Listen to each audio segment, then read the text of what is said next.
नमस्कार दोस्तों, स्वागत है आपका मेरे चैनल पे। दोस्तों आज हम बात करेंगे आईएनएस करवती के बारे में, जिसे अभी इंडियन नेवी के अंदर कमीशन किया गया है और साथ ही नेवी इसके लिए short range surface to air missile ढूंढ रही है। तो कौन सा सरफेस टू एयर मिसाइल इसके ऊपर लगाया जाएगा और साथ ही दोस्तों इसके अंदर 90% इंडिजिनस कंटेंट है, इसके बारे में भी बात करेंगे। चलिए दोस्तों शुरू करते हैं।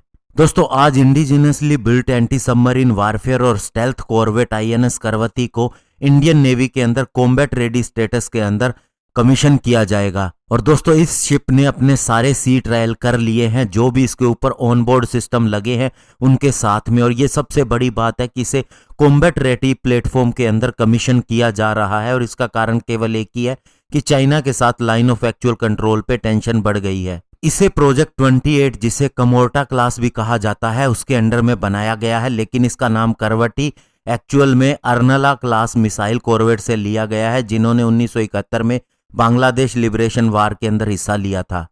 और इसे इंडियन नेवी के अंदर army chief general Manoj Mukund Naravane के द्वारा कमीशन किया जाएगा। ये विशाखापट्टनम के अंदर नेवल डॉकयार्ड के अंदर होगा। लेकिन दोस्तों इसके अंदर और इसके साथ के जितने भी कॉर्वेट है उनके अंदर एक प्रॉपर एयर डिफेंस सिस्टम नहीं है, केवल क्लोज इन वेपन सिस्टम है। तो ऐसे में दोस्तों नेवी देख रही है एक short range surface to air missile system के लिए भी, सारे कमोर्टा क्लास के कॉर्वेट के लिए।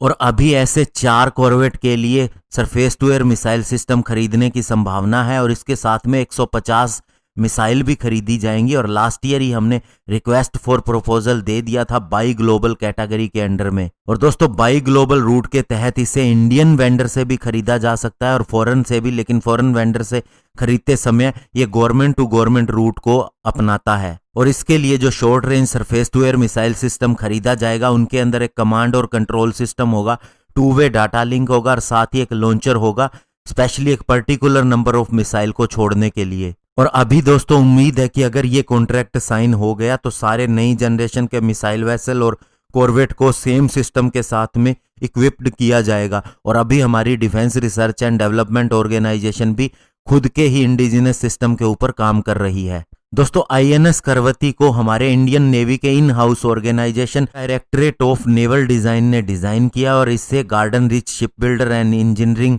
यानी जीआरएसई कोलकाता ने बनाया है। आईएनएस करवती के अंदर 90% इंडिजिनस कंटेंट है और कार्बन कॉम्पोसाइट भी इसके सुपर स्ट्रक्चर के अंदर लगा हुआ है। ये शिप एक वेपन सेंसर सूट के साथ में आता है, जिससे इंडिजिनस कंटेंट के हिसाब से ही बनाया गया है। और साथ ही इसके अंदर यह इंडिया की ग्रोइंग कैपेबिलिटी दिखाता है इस एरिया के अंदर। ये शिप 110 मीटर लंबा है, 14 मीटर इसकी चौड़ाई है और ये 3500 टन की डिस्प्लेसमेंट देता है और इसकी स्पीड 25 नॉट्स है। इसे एंटी सबमरीन रॉकेट और टॉर्पीडो से लैस किया गया है। मीडियम और क्लोज इन वेपन सिस्टम भी लगे हैं और इंडिजिनस सर्विलियंस रडार रेवती लगा है।